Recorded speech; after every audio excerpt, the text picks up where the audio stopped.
So today begins my stretch of the Sinquefield Cup. I'm doing live commentary rounds 4 today, 5, 6.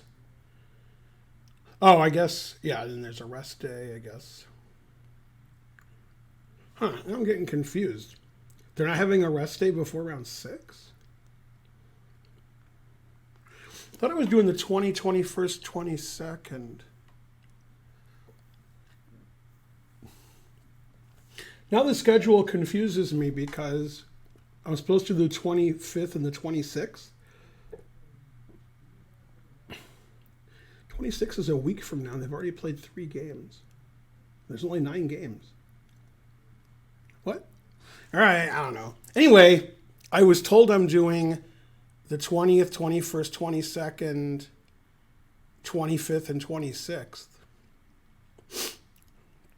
I'm surprised the tournament's still going on the 25th and 26th. So maybe it's the 24th and the 25th. I don't know. Anyway, I'm doing 5 of the next 6 rounds. Although that's 8 days. I guess there's 2 rest days in the next 8 days. That would make sense. All right. Yeah, I don't know. Leave me alone. I thought I'd do a review. I'm going to be streaming when I'm doing Sinquefield Cup stuff. I'm going to be streaming earlier than the Sinquefield Cup because that goes till like 8, 9 o'clock. And it could go to 10 o'clock. But actually, I don't think any round has gone past 9 Eastern. I guess it could. 30-second increment, it could just go forever. If a game was over 100 moves, which we haven't seen yet, I think it could go to 10 o'clock. Maybe, let's see, 90 minutes, and let's see, 3, 4, 5 hours. All right. So this is MVL Svidler from round 1.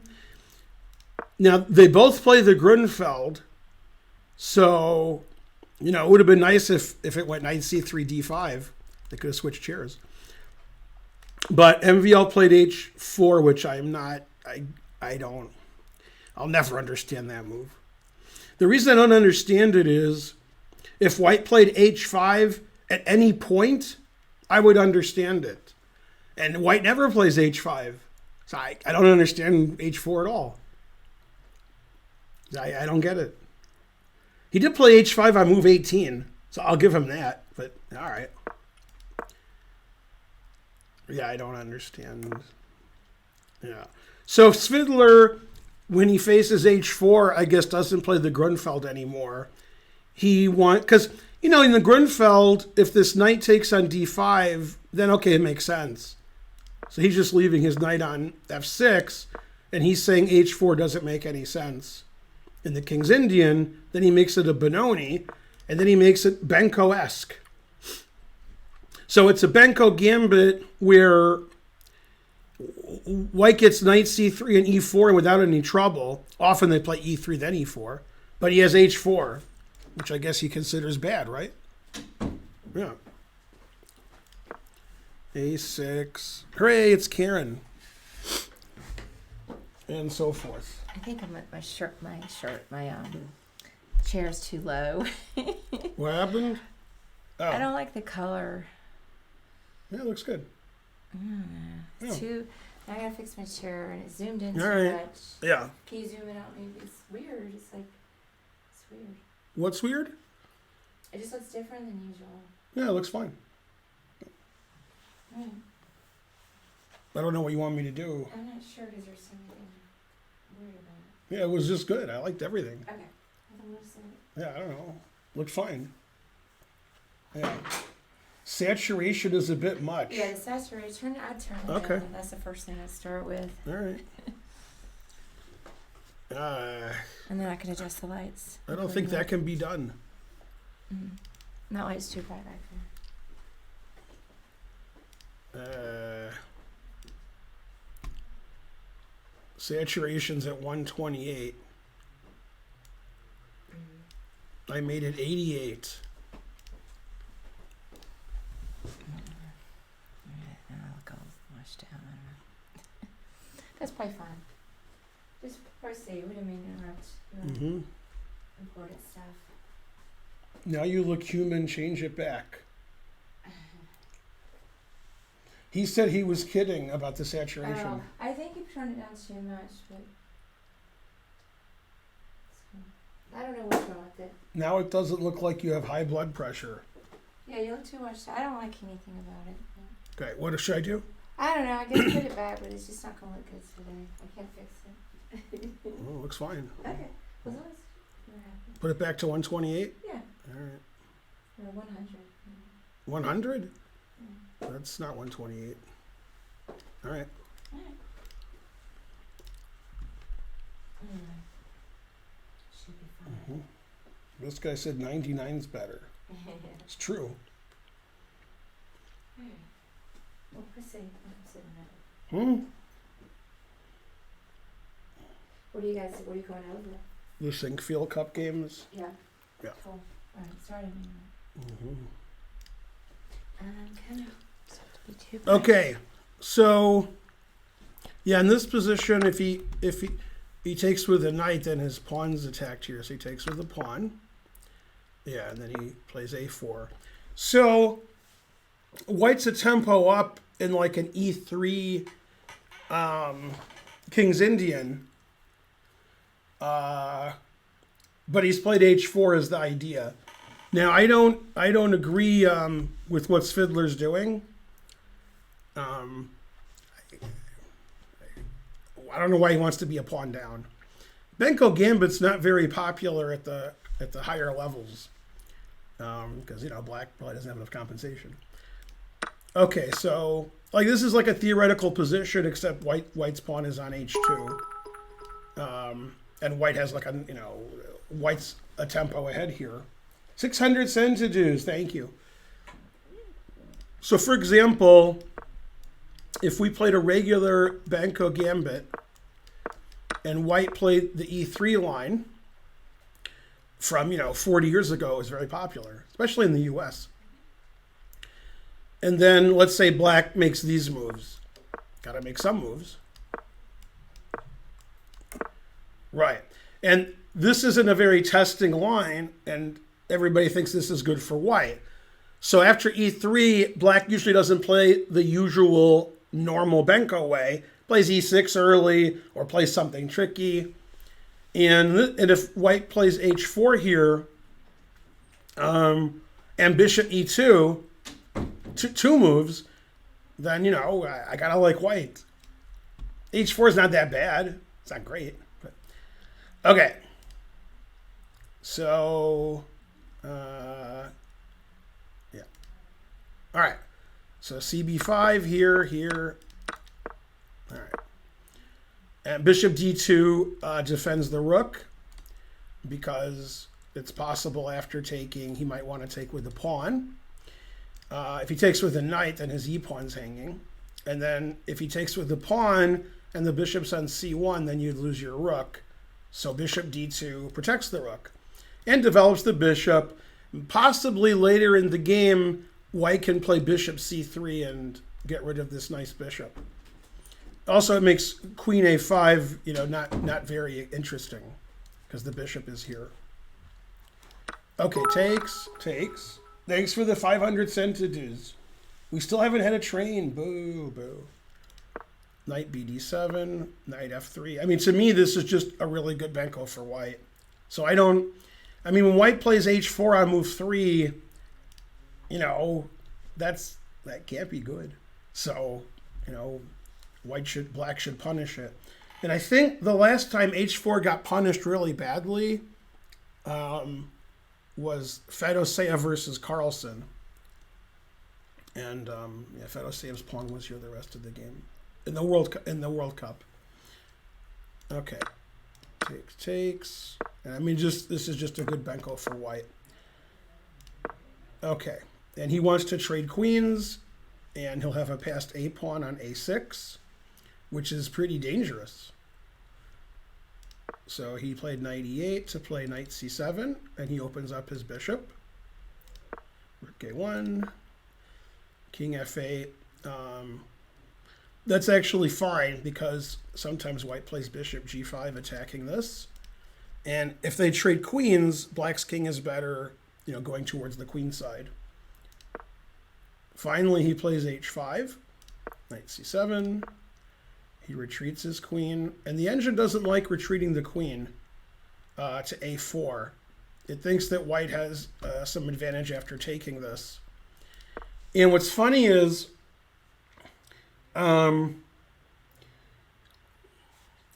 sometimes the engine says that somebody's made a bad move because they went from better to not better. And the reason that happened was black has a precise sequence of moves that makes his position okay when maybe it wasn't okay before. But if black doesn't find that precise sequence of moves, he gets crushed. And so the engine might say queen a4. No, queen takes queen gives white an advantage. But because he played queen a4 and Svidler didn't play perfectly, it worked out really badly for Svidler. And good old Wes Berger, he said to me once, the reason that I'm good is I make good mistakes. And this is what he would mean. The engine doesn't like it, but he wins quickly because Svidler can't figure out, what to do. And the engine says everything is good for black here. He played rook a8, which engine doesn't like too much, but just knight takes pawn, it says is good. Queen d1, they traded. Knight e5 is not a good move. It's funny because a lot of times black wants to play knight g4 to e5 and trade off this knight so the bishop has access to these squares, especially d4. But here he doesn't because when this pawn gets to h6, the king's going to be in a little trouble. So it doesn't like this move. And then h6. h6. I didn't understand why. Yeah. Don't understand what? I didn't understand your explanation of why that was a bad move. Well, when my pawn sits on h6, your king's going to get in trouble. That I understood. I was talking about knight to e3. Knight where? Or I'm sorry, to e5. I didn't know why you said that was a bad move. Right, because the bishop is defending h6, Okay. and now it's defending the knight. And Oh, I see. and in this position, what white wants to do is play h6. The bishop takes on h6. Knight a4 attacks the queen, and then he wants to get queen here mate somehow. Although I guess you can't do that right now. Oh, I'm sorry. The bishop is defending h6. Yeah. So I'm just crazy. So actually, the engine move is to take it. Then white can't play h6. Simple. But I don't understand why that. How, I thought I understood. Now I don't understand. So I don't understand what all that has to do with the knight move. So sorry. Yeah, knight e5 lets white get an h6, so he should take on h5. Oh, you're saying you should do the second move first. Yeah, and also... Okay. I thought you just meant in general right, it's a bad move. No, this is what black wants to do, but not here. Okay. And also, black could play queen b7, which is a good idea in a lot of bankos to play e6, and also knight b6 to c4. I understand now. Now, if I was white, it's very unlikely I would let him take this. And by very unlikely, I would not do that. I would never do that. So the engine actually thinks this is a little better than h6. And I agree, I don't want my pawns messed up like that. But MVL literally didn't care. So he played here, and Svidler was happy to mess up his pawns. Then he took this, which is... I mean, you got to be kidding me. Yeah, you can't do that. That's, every Russian schoolboy. Notice the engine, Karen, gives every bishop move. Here, here, here. Yeah, that's bad. Okay. Now, the reason he did that was he thought trading pieces makes it closer to a draw. There's no mate because white has no pieces. And this pawn's incredibly hanging. But in the long term, king's no good. This is correct. And then b4 is correct with the idea I was talking about earlier. Getting your queen in here, but you got to get the b pawn out of the way. Okay, and in this point, probably black wasn't lost. He was worse. He was slightly worse. it was unfortunate to play black, but maybe if he plays perfect, he can draw. And now the game ended. Yeah. What he needs to do is get his king out of there, and probably Svidler didn't like that, because when the queen gets here, the white queen, and I take the h pawn, I'm going to win. I'm going to queen my h pawn. Now, the engine doesn't believe that. The engine thinks black can get counterplay. So, for example, if you take this, and I take, threatening checkmate, and you go here, if you played something like this, so that you could win this pawn and queen, well, your bishop's not defended, and the engine thinks that black has enough counterplay here for perpetual and taking all the pawns and so forth. Before I go here, here, here, here, black gets to move too. So the engine actually plays like queen c3, defending everything, and doesn't ever try to take this pawn. And if I was Svidler, he probably thought, if the queen gets here and takes this, I'm going to lose. So Svidler, in mild time trouble here, played very badly. He played knight e8, which is a really bad move. Takes. He took with the pawn. I think it doesn't matter which way he takes. He's still losing, but this loses immediately. Do you know why it loses immediately? It's funny. The game's over now.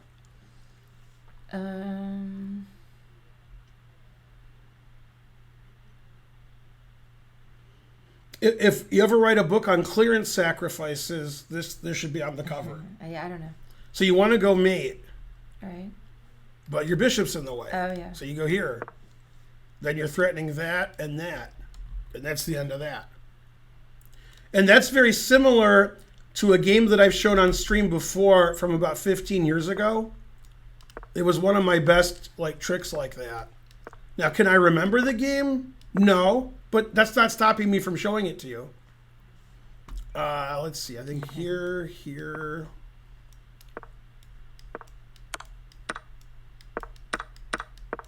Probably transposing. Let's see.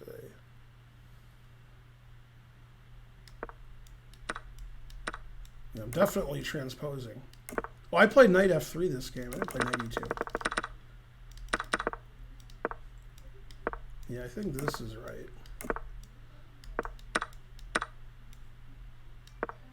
And then, let's see, here. Oh, here. Yeah. This is a game I played 15 years ago. Mm-hmm. I was playing a 2000 player. Okay. And then here I made, his name was, I know his name, Michael, maybe. Spencer knows him too. Spencer knows him better than I do. Michael. From St. Louis? No, Michigan. Yeah. This is before St. Louis existed. All right, so what's the winning move here based on the last thing that we looked at? Let me see what just happened. Yeah, I could show you the other one, then you could compare. No. All right. So I guess you have to move the bishop out of the way of the queen. Mm-hmm. And then the queen will go to g6. Mm-hmm. So what can my bishop attack? So, let me see which is the best thing to attack.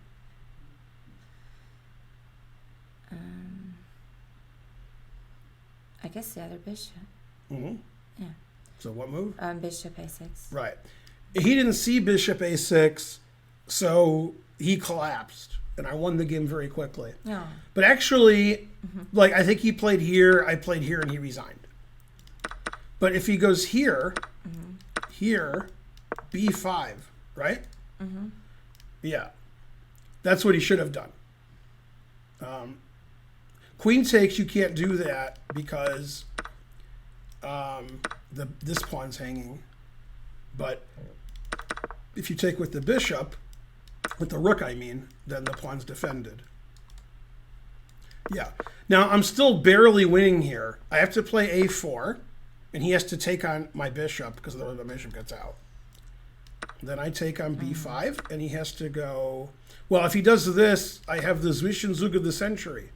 Check, and then I'm just completely winning. So he's supposed to go here. And this is winning for white because black's position is so terrible. But I'm not up material. But I mean, his position is ridiculous. But yeah, when I played bishop a6, he was distraught. And when I played knight e5, I already saw bishop a6. I saw this. Then I could go there. So I knew he couldn't do that.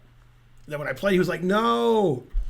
Okay, so Svidler's better than the 2000 I was playing. Okay, so that didn't happen. He didn't play queen takes because bishop here and queen here. So he took with the pawn. Bishop check. You can't take the bishop because queen takes. And then I win the h-pawn and a queen. So he goes here. Queen a8. And now the truth hurts. Black really can't move here. And not only can black not move, white has a big threat. White's threatening. Queen d8, attacking the e-pawn. You can't defend the e-pawn. Because if the queen goes here to defend it, then your knight's not defended. And your king can't go here. Yeah, so this is really lost. Mm-hmm. I don't understand that move. Oh, when he takes this, he wants to take that. Because it's not pinned anymore. Yeah. So he stopped all the checks. King g2, no checks. And then he moved his bishop so that after queen takes pawn, you can't play knight takes bishop. And you can't take the bishop because it's checkmate. And there was a specific reason he went there. To taunt him? No, there's a chess reason. Okay. So the queen can't defend the pawn because it's defending the knight. So how do you defend the pawn? Oh. I guess bishop a3. Now, how do you defend the pawn? Oh, not attack. As black defend the pawn? Oh, how does black? Yeah, because the only way is to but then you have to undefend the. Right. Well, you don't use your queen, right. so you use something else. The king. King f8. Yeah. Right.